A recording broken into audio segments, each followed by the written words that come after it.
اپنے ملک میں امن رکھو، روڈ پہ نکل کر غلط نعرہ نہیں لگانا، حالات خراب نہیں ہونا چاہیے۔ کیا مدد کر سکتے ہو؟ آسان طریقہ، 1450 سال پہلے رسول اللہ نے ہتھیار دیا، الدعاء صلاح المومن، دعا مومن کا ہتھیار ہے۔ روڈ پہ نکلنے کی بجائے 5 وقت مسجد کو بھر دو اور ظالموں کی بربادی کے لیے دعا کرے۔ ہتھیاروں میں جتنی طاقت نہیں ہے اس سے زیادہ طاقت اللہ نے مسلمانوں کی دعا میں رکھی ہے۔ لیکن بڑی معذرت کے ساتھ نہیں آتے ہو نا، مسجد کی طرف نہیں آتے ہو، سب طرف جانا چاہتے ہو، مسجد کی طرف نہیں آتے ہو۔ پھر کہتا ہوں کتے سے سیکھ لیا ہوتا، جب کوئی کتے کو ڈنڈا مارتا ہے تو کتا چلاتے ہوئے کسی اور کے دروازے پہ نہیں جاتا، کتا چلاتے ہوئے اپنے مالک کے دروازے پہ آتا ہے۔ کتے کو پتا ہے کوئی مار رہا ہے، اگر مار سے مجھے کوئی بچا سکتا ہے تو میرا مالک ہی بچا سکتا ہے۔ مسلمانوں، دنیا تمہیں اتنا پیٹ رہی ہے، دنیا تمہیں اتنا لوٹ رہی ہے، کتا پیٹنے کے بعد مالک کی چوکھٹ پہ آ جاتا ہے، تم انسان ہو کر کب آؤ گے مالک کے دروازے پر؟ اللہ کے دروازے پہ کب آؤ گے؟ یاد رکھنا، کل بھی اپنے مسائل کا حل اللہ کی چوکھٹ پہ تھا، خدا کے در پہ تھا، آج بھی اپنے مسائل کا حل اللہ کی بارگاہ میں ہے۔ پلٹ آؤ اللہ کی طرف، کہیں پناہ نہیں ملے گی، پناہ ملے گی تو اسی کی بارگاہ میں ملے گی۔ رجوع ہو جاؤ اس کی طرف۔ گناہ کر کے نہ کسی کو عزت ملی ہے نہ آپ کو عزت مل سکتی ہے۔ مجھے پتا ہے ان ہزاروں جوانوں میں کچھ ایسے سعادت مند چہرے مجھے نظر آ رہے ہیں جن کے دلوں میں واقعی امت کا درد ہے، قوم کا درد ہے۔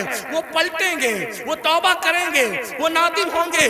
ہاں ہاں میری قوم کے جوانوں، ضرور یاد رکھو، ہر دروازے پہ جا کر کے اگر انسان جرم کا اعتراف کرتا ہے، دنیا کی عدالتوں کا دستور ہے جہاں پر جرم کو قبول کر لو تو عدالتیں سزا سناتی ہے۔ ایک میرے اللہ کی عدالت ہے، وہاں جرم قبول کر لو تو سزا نہیں سنائی جاتی بلکہ معاف کر دیا جاتا ہے۔ ہر جگہ کا دستور ہے کہ اگر جرم قبول کر لو تو لوگ ذلیل کرتے ہیں، یہ میرے اللہ کی شان ہے۔ جرم قبول کر لو تو یحب التوابین کا خوبصورت تمغہ گلے میں ڈال دیا جاتا ہے اور محبوب بنا لیا جاتا ہے۔ تو آؤ نا میرے بھائیو، اللہ سے دور کیوں ہو؟ وہ اللہ جس کا فرمان ہے کوئی میری طرف چل کے آتا ہے تو میری رحمتیں اس کی طرف دوڑ کر جاتی ہے۔ یاد رکھنا، لڑکا لڑکی کے ناجائز تعلقات میں کوئی لطف نہیں ہے، یہ توائی ہے۔ آؤ اللہ سے تعلق جوڑیں، کیا بات، آؤ اس کے قریب ہو جائیں۔ میں نے تو یہ بزرگوں سے سنا بھی اور محسوس بھی کیا، سب سے تعلق جوڑنا مشکل ہے۔ توجہ ہے؟ کیا بات جی حضرت۔ رضا نگر رامپور والوں توجہ ہے، گرد نواز سے آنے والے سب سے تعلقات بنانا مشکل ہے۔ سب سے آسان اگر کسی سے تعلق بنانا ہے تو اللہ سے۔ جلدی ناراض نہیں ہوتا، توجہ، جلدی ناراض نہیں ہوتا، جلدی راضی ہو جاتا۔ رب کو منانا بہت آسان ہے، لیکن یہ میری قوم کی جفاکاریوں کا ماتم کون کرے؟ سب کو منانا چاہتے ہیں، رب کو نہیں منانا چاہتے، کیونکہ رب کی ناراضگی کی ان کے پاس اہمیت کیا ہے؟ سیٹ ناراض نہیں ہونا چاہیے، بیوی ناراض نہیں ہونا، حتیٰ کہ جن بچوں کو ہم نے پیدا کیا، جو ہم سے وہ بچے ناراض نہیں ہونا چاہیے۔ بچے کہے بیٹا ابا کھلونا لے کر آنا، بھول گئے تو کہتے بیٹا سوری، سوری بیٹا نہیں لا سکا، بھول گیا نا، کل لائیں گے۔ اس سنڈے نہیں لے کر کے چلے تفریح کے لیے، ہم بھی 50 بار سوری بول چکے اپنے بچوں کو، اس لیے کہہ رہا ہوں۔ ہاں لیکن آپ سے پوچھتا ہوں، اپنے چھوٹے چھوٹے بچوں کو منانے کی فکر ہے، وہ یار وہ رب، اب ذرا غور کرو اس کی نعمت پہ غور۔ چلے بات میں ختم کرنے لگا تھا، لیکن ایک بات بہت سوچنے کی ہے جی حضرت۔ اس کی نعمتوں پہ غور کرو۔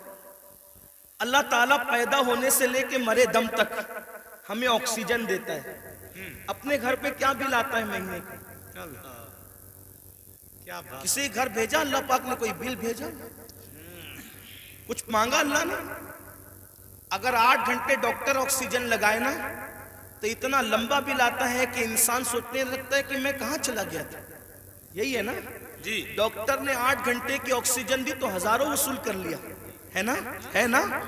اللہ تعالیٰ نے پوری زندگی آکسیجن ہمیں فری میں کچھ مانگا؟ بولو تو کچھ مانگا اللہ نے؟ مجھے بتاؤ تو صحیح، کچھ مانگا؟ اللہ نے کچھ نہیں۔ یہ زمین اللہ نے دی ہے چلنے کی، آسمان کا سائبان۔ میرے بھائی جب سوتے ہو نا تو یہ کیڑے مکوڑے ہمارے ناک اور کان میں نہیں جاتے۔ 99% لوگوں کے کان میں کیڑے مکوڑے، حالانکہ کیڑے کی فطرت ہے کہ جب سوراخ دیکھے گا تو اس میں گھس جائے گا۔ کیوں نہیں جاتے پتہ ہے؟ 60 فرشتے ہر انسان پر اللہ نے حفاظت کے لیے مقرر کر رکھا ہے۔ ناک اور کان میں کیڑے بھی نہ جائے میرا اللہ بچاتا ہے۔ سوچو تو صحیح نہیں، غور کرو۔ گھر سے نکلتے ہو نا اللہ کا نام لے کر، 2 فرشتے حفاظت کے لیے مقرر کرتا ہے جب تک گھر پر لوٹ نہیں جاتے۔ ماں کے سینے میں دودھ کس نے پیدا کیا؟ پیدا ہونے سے پہلے اللہ نے، اور سینے میں دودھ پیدا کرنے کے بعد ماں کے دل میں ممتا بھی پیدا کی کہ اس کو پلا۔ اگر اللہ نفرت پیدا کرتا تو درجنوں عورتیں ایسی ہیں جو اپنے بچوں کو چھوڑ کے ہاسپٹل ہی میں بھاگ گئی۔ اگر ہماری ماں بھی چھوڑ کے بھاگ گئی ہوتی تو عزت کے ساتھ ایسے بیٹھتے یہاں؟ تو اس ماں کے دل میں کس نے پیار دیا؟ خود سردی میں ہمارے پیشاب پہ سوتی رہی اور ہمیں گرم بستر پہ سلایا۔ کس نے پیار دیا اس کے دل میں؟ اللہ نے۔ کھڑے ہونے کی طاقت کس نے دی؟ جاؤ لنگڑوں سے پوچھو پیر کی قیمت کیا ہوتی ہے، جاؤ پوچھو۔ جتنی بے وفائی کرنا ہے میرے اللہ کے ساتھ کر لو، ایک دن اللہ کی عدالت ہے۔ اندھوں سے پوچھو آنکھ کی قیمت کیا ہوتی ہے۔ اگر اللہ آنکھ چھین لے اربوں خربوں روپے بھی دے کر کے تم اخیارے نہیں ہو سکتے۔ اسی کی دی ہوئی آنکھوں سے اسی کی نافرمانی اس کے نبی کے دل پہ کیا گزرتی ہوگی؟ سوچو تو صحیح۔ جا کر کے پوچھو زبان کی قیمت کیا ہوتی ہے، جس کی آواز نہیں نکلتی، جس کو منہ نہیں ہے، اتنی ساری نعمتیں لے کر بیٹھے ہو، پھر اس سے بے وفائی۔ اقبال نے کہا تھا بتوں کو تجھ سے امید، بتوں سے تجھ کو امیدیں، خدا سے نامی دی، مجھے بتا تو صحیح اور کافری کیا ہے؟ کفر کس چیز کا نام ہے؟ کہتے ہو اللہ نے ہمیں دیا کیا؟ میں نے کہا لگا قیمت آنکھ کی، لگا قیمت کان کی، لگا قیمت زبان کی، لگا قیمت کڈنیوں کی، لگا قیمت خون کی۔ ارے جن کو ڈائلیسس کیا جاتا ہے ان کو کتنے روپے ہر مہینے خرچ کرنے ہوتے ہیں، میرا اللہ روزانہ تازہ خون پیدا کرتا ہے۔ کچھ مانگتا ہے اس کے عوض میں؟ کچھ نہیں مانگتا، پھر بھی اس سے بے وفائی۔ کب تک ادھر ادھر بھٹکتے رہو گے؟ موت ہے۔ کب تک اس سے جفا کرو گے؟ موت ہے۔ کب تک اس کو ناراض کرو گے؟ موت ہے۔ میرے بھائیوں اتنا سوچو، دنیا میں اتنا دیا ہے، آخرت میں کتنا دے گا؟ وفادار تو بن کے دیکھ، وفادار تو بن کے دیکھ۔ سب کے لیے روئے ہونا، کبھی میرے اللہ کے لیے بھی رو کے دیکھ۔ سب سے دوستی کا ہاتھ بڑھایا نا، کبھی اس کے بھی دوستی کا ہاتھ اس سے بھی بڑھا کے دیکھو، کبھی ادھر بھی قریب آ کر دیکھو۔ میں پورے یقین سے کہہ رہا ہوں جس دن تم اس کے ہو جاؤ گے تمہیں کسی کی دعا کی ضرورت بھی نہیں پڑے گی، تم خود جس کے سر پہ ہاتھ رکھ دو گے اس کی قسمت بدل جائے گی۔ جس کے گھر میں تم جا کے بیٹھ جاؤ گے برکتوں کا نزول ہوگا۔ اس کے ہو کے تو دیکھو، آسان ہے اس کا بننا۔ گناہ سے نکلو، توبہ کرو، اللہ کو مناؤ، اللہ کو گڑ گڑاؤ، اللہ کی بارگاہ میں گڑ گڑاؤ، آہو بکا کرو۔ سب کے لیے رو چکے، اس کے لیے رو کے دیکھو کتنا سکون ملتا ہے۔ سب کے پاس گڑ گڑا چکے، اس کے پاس گڑ گڑا کے دیکھو کتنا قرار ملتا ہے۔ سب کے یہاں عرضیاں لگا چکے، اس کی بارگاہ میں عرضیاں لگا کر کے دیکھو۔ آخری جو بات کہنی ہے سنیں۔ ایک بہت خوبصورت جوان تھے، حضور علیہ السلام ان سے پیار کرتے تھے کیونکہ جوانی میں وہ سردار بن گئے تھے۔ سردار کس کے؟ قبیلے کے، قبیلے کے سردار بن گئے تھے۔ اس خوبصورت جوان کا نام حدیث میں دہیہ کلبی آتا ہے. بنو کلب کے سردار تھے, دہیہ نام تھا, دہیہ کلبی. حضور کی تمنا تھی یہ جوان سدھر جائے, یہ جوان. حضور جوانوں سے بہت پیار کرتے تھے اور جوانوں کے سدھرنے پہ حضور کو بڑی خوشی ہوتی تھی. اور حضور علیہ السلام جن جوانوں کے پیچھے قوم ہوتی تھی ان جوانوں کے لیے بہت دعائیں بھی کرتے تھے, اس لیے کہ جوان جوان ہوتا ہے. حضور کی خاص توجہ جوانوں کی طرف تھی. دیکھو حضور علیہ السلام کے صحابہ حضور کے پردہ فرمانے کے تقریباً آدھی صدی تک کے لوگوں کی رہنمائی کرتے رہے, بلکہ پونا صدی تک. تو جو لوگ سب جوان تھے تبھی تو نا. سعد ابن ابی وقاص اس وقت جنگ میں شریک ہوئے جب ان کے چہرے پہ داڑھی بھی نہیں نکلی تھی. مولا علی 9 سال یا 8 سال کی عمر کے تھے جب آپ نے کلمہ پڑھا. حضرت سیدنا فاروق اعظم 30-32 سال کے تھے جب آپ نے کلمہ پڑھا. حضور نے ٹارگٹ جوانوں کو کیا, اس لیے میرا بھی دلچسپی کا عنوان میری قوم کے جوان ہے. مجھے پتا ہے جب کوئی جوان سدھرے گا انقلاب آئے گا, بلکہ جوان سدھرے گا تو بڈھے اور بچے دونوں سدھر جائیں گے. کیوں؟ کیونکہ جب جوان بیٹا مسجد جائے گا, جوان بیٹا مسجد جائے گا تو بوڑھا تو شرم کے مارے مسجد آنا ہی ہے کہ وہ سدھر گیا, اب میرے پیر قبر میں لٹک رہے, میں گھر میں کیسے بیٹھوں. اس نے تو سدھر نہیں ہے. لیکن جوان باپ کو جب بچہ مسجد جاتے دیکھے گا تو بچہ باپ کی انگلی پکڑ کر خود ہی جائے گا. تو ایک جوان سدھار دو, گھر کے 2 خود ہی سدھر جائیں گے. اس لیے اقبال نے بھی جوان کو ٹارگٹ کیا, کہتے نہیں تیرا نشے من قصر سلطانی کے گنبد پر, نہیں تیرا نشے من قصر سلطانی کے گنبد پر, تو شاہی ہے بسیرا کر پہاڑوں کی چٹانوں میں. اور عقابی روح جب بیدار ہوتی ہے جوانوں میں, نظر آتی ہے ان کو اپنی منزل آسمانوں میں.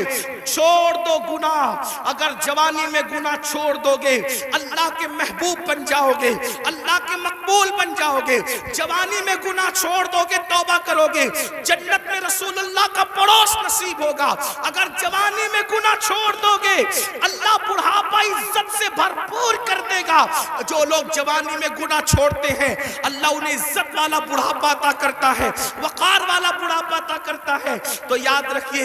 اور پھر یہ سب کے سب جوان, مجھے بہت خوشی ہوتی ہے کاش کہ یہ جوان, میں آپ کو یہ نہیں, دیکھیے ایک مشورہ دیتا ہوں علماء کرام, اگر میں غلطی کروں تو میری اصلاح کریں. میں آپ کو لباس بدلنے کے لیے نہیں کہہ رہا ہوں, آپ کوئی لباس پہنیے شریعت کی حد میں رہ کر.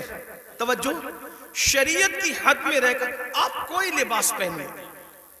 آپ کو میں دل بدلنے کے لیے کہہ رہا ہوں, کردار بدلنے کے لیے کہہ رہا ہوں. ہمارے یہاں لباس جبے کبے کرتے کی وہ اہمیت نہیں ہے جو خشیت ربانی کی اہمیت ہے. لباس کوئی ہو, دل خوف اور خشیت والا ہو, سر پہ امامہ ہو یا نہ ہو, لیکن کردار متاثر کرنے والا ہو.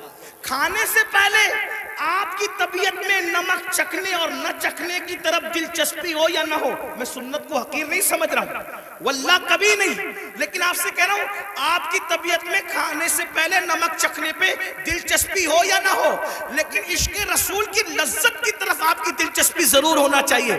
اہمیت اس طرف ہے, چہرے سنوارنے کی بجائے کردار سنوارو.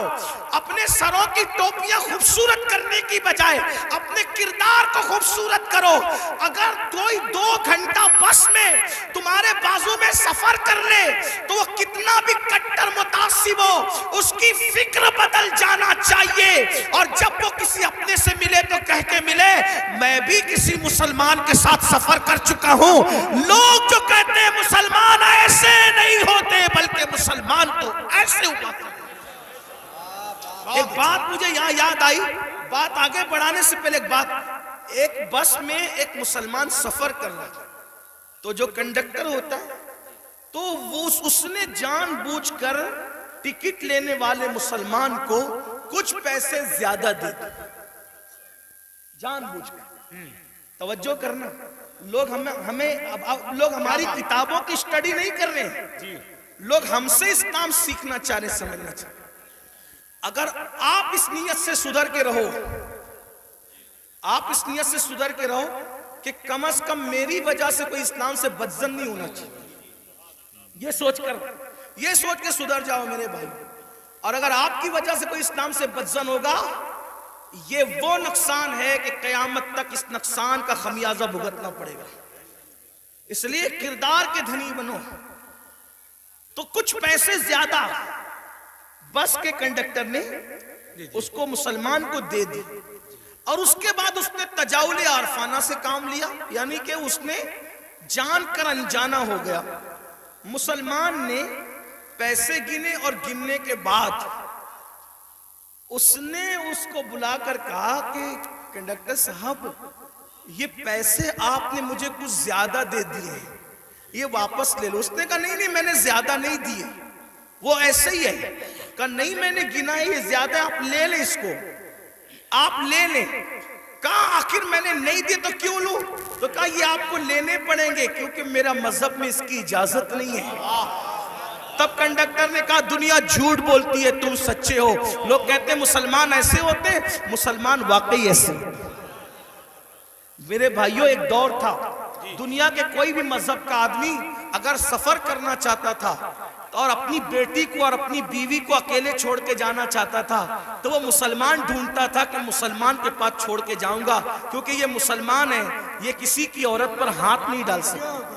یہ اپنی پہچان تھی, اپنی امانتیں مسلمان. آپ دیکھیں تاریخ ہے نا, مکے والے حضور پہ پتھر بھی مارتے تھے اور جب امانت رکھنے کی بات آتی تو ابو جہل اور ابو لہب کے پاس نہیں رکھتے تھے. معلوم ہے کہ یہ ڈاکو لوگ ہیں.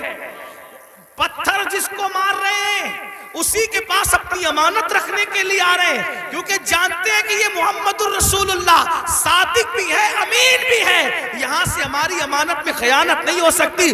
اور حضور نے کیا تاریخی طور پر دنیا کے سامنے ثابت کیا, ہجرت کے لیے جا رہے ہیں تو امانتیں لے کے نہیں جا رہے ہیں, اپنے بھائی کی جان کو خطرے کی جگہ پہ سلا کر کے کہتے علی سو جانا, صبح اٹھ کر کے سب کی امانتوں کو لوٹانا, پھر آ کر کے ہم سے ملاقات کرنا.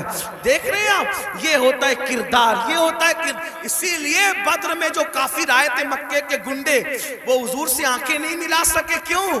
کیونکہ حضور ان کی امانتیں لے کر نہیں بلکہ امانتیں ادا کر کے بتایا کہ دشمن جان کا دشمن بھی ہو اس کی امانت میں بھی خیانت مت کرو. اور آج تو مسلمان کا حال یہ, لوگ مسجد مدرسے کی رقم آج نہیں چھوڑنا چاہتے. یہ حالات سب ایسے نہیں ہوتے. لوگ جو ہے وہ ابھی سننے میں آتا ہے حج کا پیسہ لے کے بھاگ گئے, عمرہ کا پیسہ لے. مسلمانوں کچھ تو خیال کرو, حج عمرہ کا پیسہ لوگ جو روپیہ 2 روپیہ جوڑ کر کے, غریب لوگ کیسے جوڑتے ہیں, لوگ لے کر کے بھاگ جاتے. سوچو تو صحیح نا, انداز تو کریں کتنا گرے گا انسان. کوئی حد ہے گرنے کی.